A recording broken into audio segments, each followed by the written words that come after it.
Hello, traders. FX Pip Collector here. Today is Wednesday, April 23rd, and this is my analysis for the pound US dollar. If you haven't done so yet, definitely do check out my free Discord channel, link down here in the corner at the end of the video, and take a look at my website, fxpipcollector.com, and make sure you watch the video on the home screen to learn more.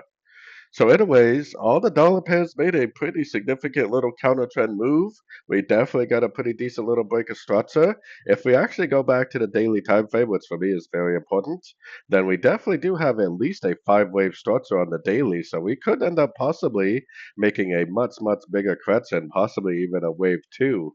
A wave two would be a correction to the whole move up, so that potentially could be a much bigger pullback. We don't really know that for sure yet, but now that we have a break of structure to the downside, I would definitely be recommending shorts. I got my Fibonacci retracement on this last move down.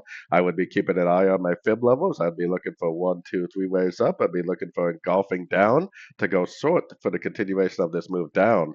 Now the question is whether this is just a little ABC correction and ends up doing something like this and makes like a smaller ABC and then continues the uptrend, or whether we make a big wave two on the daily. If we make a big wave two on the daily, this potentially would only be like a wave one, a wave two, and then eventually make a wave three of wave A, because a wave two would be a much larger correction if that's the case.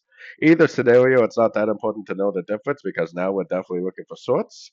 Hopefully, we can learn and earn whether it turns into a smaller ABC correction or whether it turns into a big old ABC of wave two. So, anyways, don't forget to like and subscribe. And as always, thank you for watching and happy trading.